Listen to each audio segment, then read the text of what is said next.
Hook, 4 lines. Some choices change the course of a lifetime. For Ethan Cole, that choice began with a single thought scribbled in an old notebook.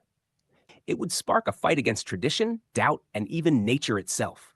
And once it took root, nothing in Oak Ridge would ever be the same. Part 1. The Seed of an Idea. Ethan Cole stood on the edge of the wheat field, the wind brushing golden stalks against his jeans. The smell of freshly turned soil mixed with the faint tang of distant rain. Ahead lay the farm his grandfather had built. Behind, Oak Ridge, a town frozen in time. To most people, this was just farmland. Ordinary, predictable, and quiet. But to Ethan, it was both comfort and a cage. At 24, he felt torn between two forces: duty to keep the farm alive and the restless whisper that there was more for him out there. He didn't know exactly what more meant, but it haunted him every night. That evening, his father joined him at the fence line. "You're quiet," his father said, his voice worn from years of work. "Just thinking," Ethan replied. "Thinking's fine," his father said, "but thinking without doing is just daydreaming." The words hit harder than Ethan expected. Later, at his old desk, under the warm glow of a lamp, he wrote in a notebook, "Your thinking shapes your path of hard work." He thought of his father, who farmed for survival. What if Ethan saw farming differently, as innovation, not just endurance? The idea excited him, but it also scared him. The next morning, he reached for his father's old laptop instead of farm tools. It was slow, but it opened new worlds. He read about drip irrigation, vertical farming, and soil sensors. He saw Dutch farms producing triple the yield per acre. "We could do this here," he thought. When his father came in for coffee, Ethan pitched the idea. "It'll save fertilizer, increase yield." But his father shook his head. "Too risky. We've been fine for 50 years. Ethan knew he'd have to prove it. For a month, he worked fields by day and researched by night. He learned basic coding, mapped costs, and found grants. He watched tutorials until sleep claimed him at his desk. Finally, a plan emerged. One night, he placed a folder before his father. "We can double yield in 2 years without risking the farm," Ethan said. His father looked through the numbers. "Good work doesn't guarantee good results," he said. "I know," Ethan replied. "But neither does standing still." Whether or not his father agreed, Ethan knew his own thinking had shifted. And because it had, his path forward was already changing. It was only the beginning. Part 2. The Push Against the Current. The next day, his father's silence felt heavier. Ethan knew he was turning the plan over in his mind. He didn't press. Arguments with his father were like plowing frozen soil. Force it too early, and you only make a mess. That afternoon, a dusty blue pickup rolled up the drive. A woman stepped out, brushing hair from her face. "You're Ethan Cole, right?" she called. "I'm Claire Harmon, Oak Ridge Community Development Office." "I heard you're looking into agricultural grants," she said. "I am," Ethan replied. "Want to see my proposal?" They sat on the truck's tailgate as he laid out his papers. Claire's sharp questions showed she was listening closely. "This isn't just farming," she said. "This could help the whole town." Ethan nodded. "My father's not convinced yet." "Change is slow here," she said. "Prove it works, and others will follow." Then she told him about a farming conference in Denver next month. It was 7 hours away, which meant time off the farm. That night, Ethan brought it up over dinner. "Conferences are for people with money," his father said. "It's free," Ethan countered. "Just gas and a motel." His father set down his fork. "And while you're gone, who keeps the place running?" "I'll have everything ready," Ethan said. His father studied him. "Bring back more than ideas." Ethan promised he would.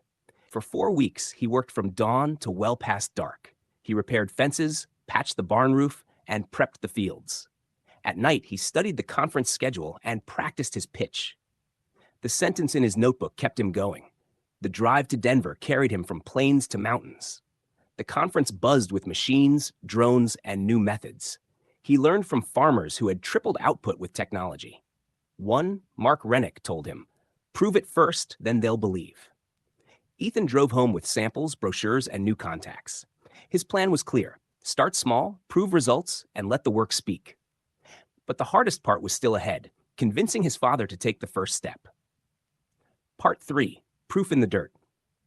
The next morning, Ethan set a small box on the table. "Soil sensor," he explained. "Measures moisture and nutrients." His father frowned. "And what exactly will you do with it?" 1 acre trial, no cost, no risk. By noon, the sensor was in place, solar powered and streaming data. It revealed nutrient gaps his father had only guessed at before. Could be a fluke, his father muttered. Or the start of working smarter, Ethan said. For weeks, Ethan followed the data, targeting fertilizer and irrigation. His father stayed quiet, but Ethan caught him checking the app. Claire stopped by, offering grant help if it worked. Ethan built spreadsheets to track every number. Summer heat came early, and the control acre wilted. The sensor acre stayed healthier with 30% less water. One evening, his father admitted, "You're using less." And the plants look stronger, Ethan said. Harvest came in September. The control acre was average, the sensor acre was 20% higher. That's a lot better, his father said. So, can we scale it up? Ethan asked. Let's try 5 acres next year, his father said. That night, Ethan knew this was bigger than a gadget. It was proof that new thinking could change the path, and now his father was walking it with him. Part 4. The ripples begin. News spread faster than he expected. His father mentioned it at the feed store. Soon half the town knew. Most shrugged or scoffed, but a few were curious. Jim Fletcher, a blunt neighbor, stopped by one morning. "I hear that acre did better," Jim said. Ethan handed him data sheets. 20% more yield, 30% less water, he said.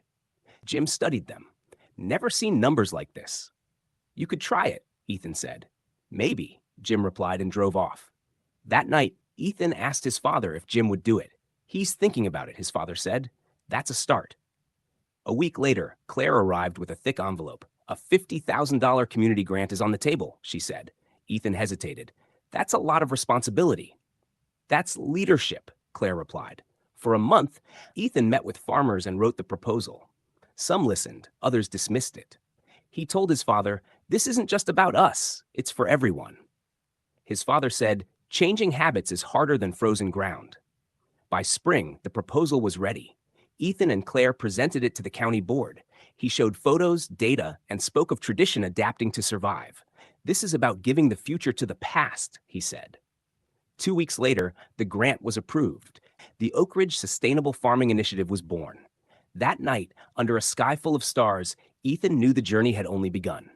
Part 5. Storm clouds over Oak Ridge. Spring brought both hope and tension.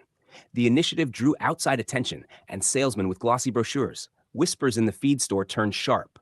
"Grant money's just a handout," one man said. Back home, Ethan told his father. "You start changing things, you make folks uncomfortable," he said. "Change is about gain, not loss," Ethan argued. "Then show them what they're gaining," his father replied.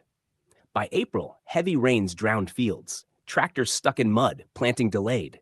Even sensor fields struggled, though less than others. Claire called, "Some are questioning the program's value."